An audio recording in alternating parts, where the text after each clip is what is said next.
Assalamualaikum warahmatullahi wabarakatuh. Halo semuanya, jumpa lagi dengan saya Chow Sing Sing, host dari channel podcast horror Night Story.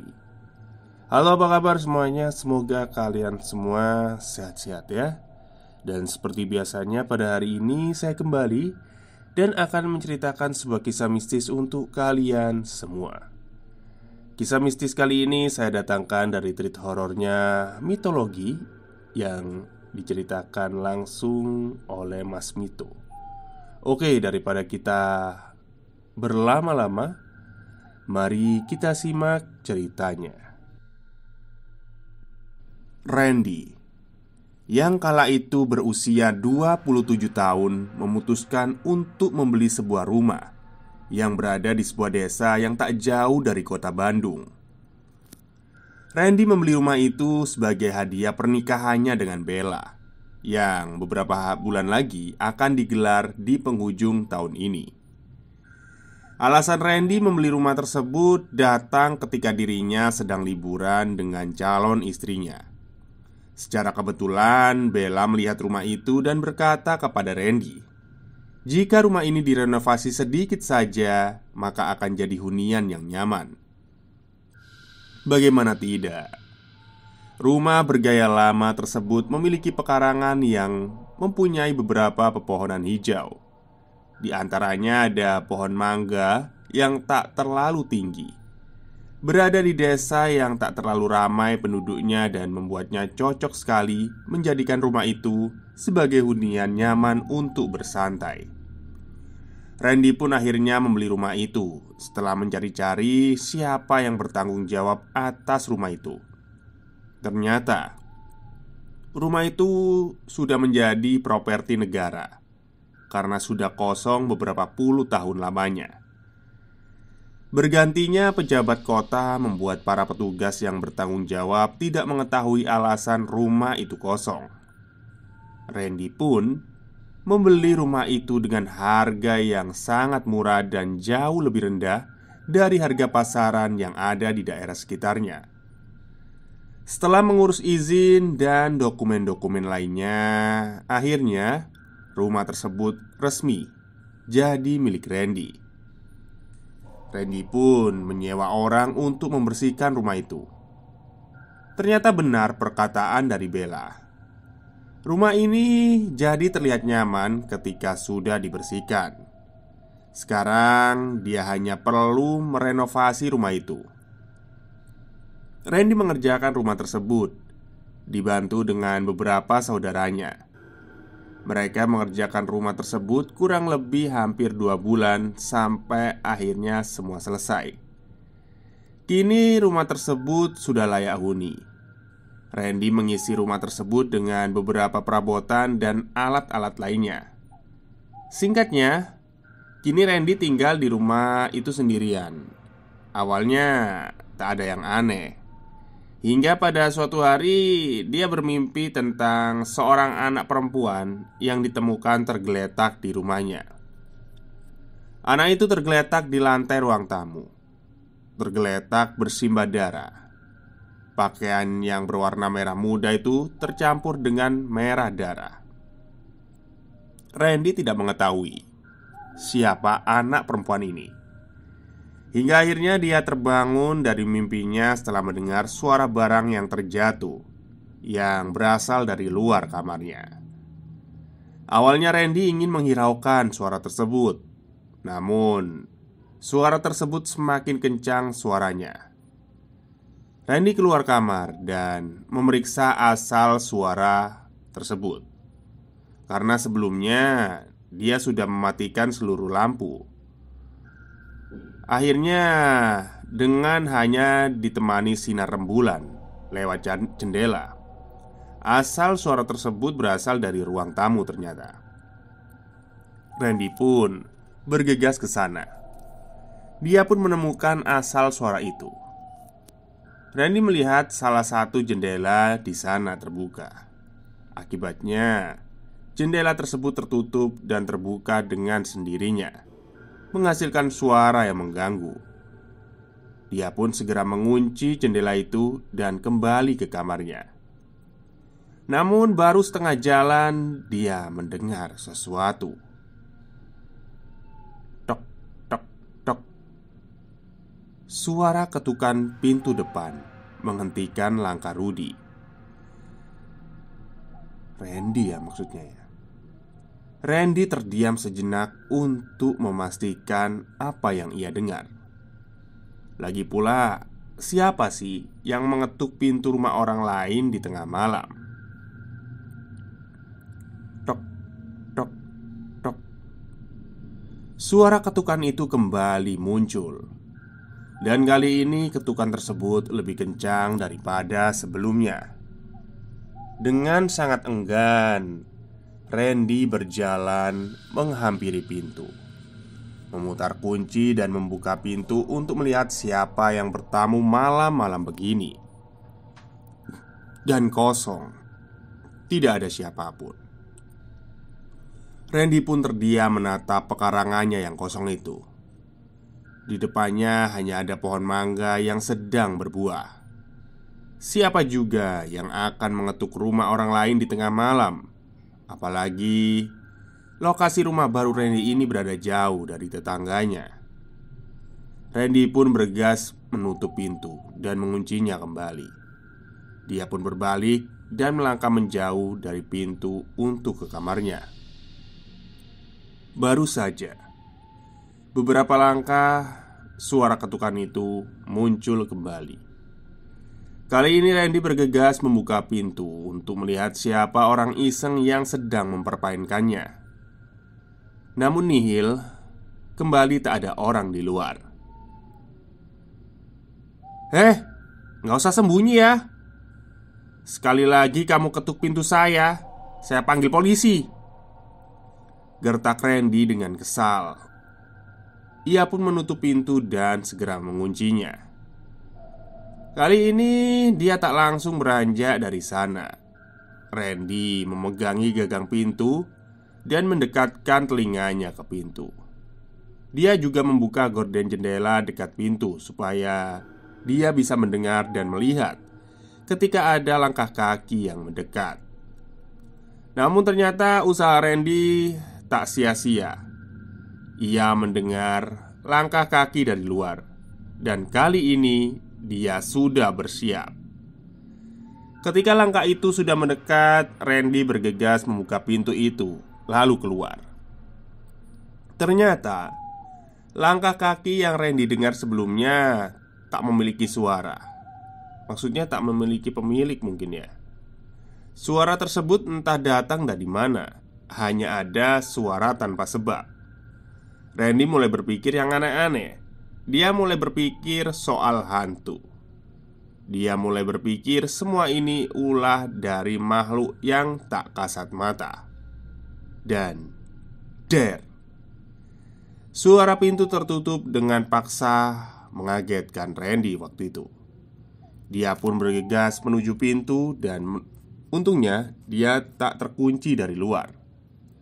Merasa ada yang nggak beres, dia pun kembali masuk dan mengunci pintunya lagi. Dia mengabaikan apapun suara yang terjadi. Ketika pintu sudah terkunci rapat, dia bergegas menuju kamarnya. Ketika baru saja berbalik, dia melihat anak kecil yang berlari dari lorong kamar mandi menuju dapur. Ketika melihat hal itu, Randy terkejut sekaligus kebingungan. Dia berusaha mengingat apa yang terjadi barusan. Dia ingin memastikan apakah tadi anak kecil yang berlari. Dan tang, lamunan Randy terpecah ketika dikagetkan dengan suara perabotan yang terjatuh dan berasal dari dapur. Tanpa banyak berpikir, Randy langsung bergegas menuju dapur. Ketika sampai di sana, Randy melihat wajan dan panci serta peralatan masak lainnya sudah berantakan. Sosok anak kecil tadi terlupakan ketika Randy melihat tikus yang keluar dari salah satu panci milik Randy. Randy lalu berpikir bahwa mungkin saja semua ini ulah dari tikus itu. Dia pun tak langsung membereskan peralatan itu dan berniat membereskannya keesokan hari bersama adiknya yang besok akan datang kemari. Untuk sekarang, dia hanya ingin segera tidur dan tak mau memikirkan hal lain-lain. Namun, Randy kembali tidur. Ia kembali memimpikan sosok anak kecil itu. Tapi kali ini berbeda. Randy melihat anak kecil itu masuk ke dalam rumahnya melalui jendela yang terbuka. Lantas anak perempuan kecil itu lari menuju dapur. Bekas langkahnya meninggalkan jejak yang berwarna merah darah. Dalam mimpinya, Randy mencari anak tersebut ke dapur, namun tak kunjung ia temukan. Randy pun menyerah dan mencari bocah tersebut. Ketika hendak berbalik untuk kembali menutup jendela, ternyata sosok bocah itu sudah ada di belakangnya, menatap Randy dengan tatapan tajam. Lehernya mengeluarkan banyak darah seperti bekas sayatan, dan bau amis langsung menyeruak memasuki hidung Randy. "Mas, cari aku yuk," ucap si anak perempuan itu dalam mimpi. Setelah mengucapkan hal itu, bocah itu lari meninggalkan Randy. Pandangannya berangsur buram, sehingga akhirnya berubah menjadi gelap total. Dan dia pun terbangun dari tidurnya di keesokan pagi. Ia segera melupakan mimpi yang terjadi semalam. Dia pun bergegas ke kamar mandi untuk membasuh muka dan membersihkan diri. Ketika selesai membersihkan diri, ia pun menuju dapur untuk membuat sarapan. Namun alangkah terkejutnya Randy ketika melihat dapurnya yang berantakan. Tapi ia seketika teringat bahwa semalam ada tikus yang membuat dapurnya berantakan. Randy pun membereskan alat-alat yang berserakan dan mulai membuat sarapan. Ketika sedang sarapan di ruang tengah, tiba-tiba pintu depannya ada yang mengetuk. Randy pun menghentikan sejenak sarapannya dan menuju pintu untuk membuka pintu. Ternyata adiknya yang datang. Dia memang menyuruh adiknya untuk berkunjung seraya membantu dirinya untuk bersih-bersih rumah. Awalnya adiknya menolak, namun setelah diiming-iming upah oleh Randy, akhirnya dia mau. Mereka pun sarapan bersama. Setelah selesai, barulah mereka membersihkan rumah dimulai dari halaman depan. Ketika baru saja membersihkan halaman depan, Randy mendapatkan telepon dari kantornya untuk memberitahu Randy agar segera datang ke kantor terlebih dahulu karena ada urusan yang mendadak. Ya, mau tak mau, Randy pun datang ke kantor dan menyerahkan seluruh pekerjaan rumahnya kepada adik. Lagi-lagi adiknya menolak, namun Randy menjanjikan untuk menambah upahnya. Dia pun setuju. Randy meninggalkan rumah dan adiknya tetap di rumah. Rupanya memang ada pekerjaan yang mendesak. Randy yang seorang programmer mesin mendapatkan proyek yang harus selesai hari ini. Kemungkinan baru akan selesai di sore hari. Dia pun menghubungi adiknya agar tak pulang terlebih dahulu sebelum dirinya pulang. Singkat cerita, Randy berhasil menyelesaikan proyeknya dan untungnya customernya puas dengan hasil kerjanya itu. Setelah itu Randy bergegas pulang. Dia melihat adiknya berada di halaman rumah menunggu kedatangannya. "Heh, gila mas, aku baru tahu kalau rumah kamu angker," ucap adiknya.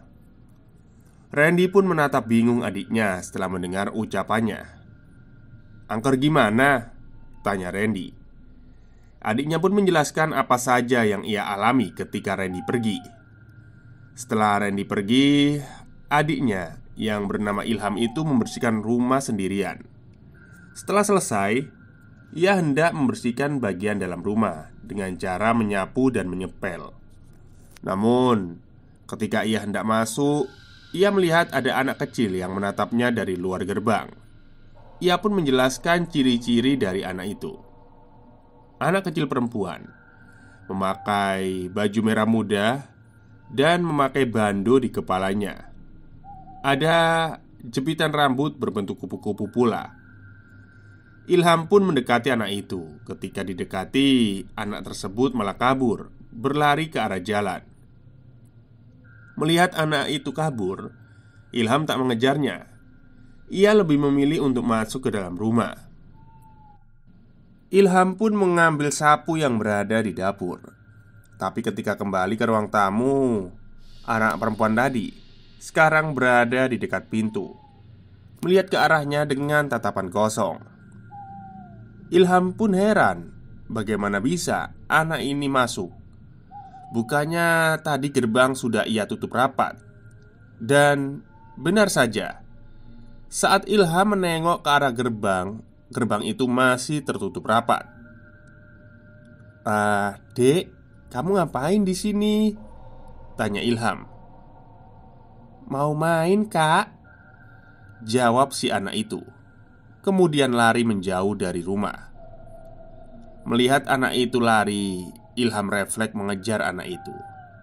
Namun ketika baru saja ia keluar dari rumah, ia tak mampu menemukan anak itu. Ilham kembali masuk ke dalam rumah. Namun dia ingat bahwa gerbangnya masih tertutup. Jadi kemungkinan besar bocah kecil itu masih ada di sekitar rumah. Tapi Ilham memilih untuk tak peduli. Ia mulai menyapu lantai dan membuang sampahnya keluar rumah. Sekarang giliran Ilham mengepel rumah kakaknya itu. Ilham pun mengambil pel-pelan yang berada di kamar mandi. Ia mengepel bagian dalam rumah terlebih dahulu. Barulah ia mengepel bagian luar rumahnya. Ketika selesai mengepel rumah, ia sengaja menunggu di teras rumah untuk menunggu lantai yang ia pel mengering. Ketika lantai sudah kering, ternyata si bocah kecil itu tadi tak kunjung datang atau muncul. Akhirnya Ilham masuk ke dalam rumah untuk menyimpan ember dan pel-pelannya. Ketika Ilham masuk ke dalam kamar mandi, tiba-tiba saja ia mendengar suara langkah kecil lari-lari dari anak itu. Mendengar hal tersebut tentu saja Ilham terkejut, karena hanya ada dirinya di rumah. Dan langkah kecil itu berasal dari ruang tengah. Ilham pun bergegas keluar dari kamar mandi dan berlari menuju ruang tengah. Namun ia terkejut ketika lantai yang baru saja ia pel kembali kotor dengan tanah yang berbentuk telapak kaki. Telapak kaki itu menuju dapur. Ilham yang terbawa emosi berteriak kepada pemilik langkah itu,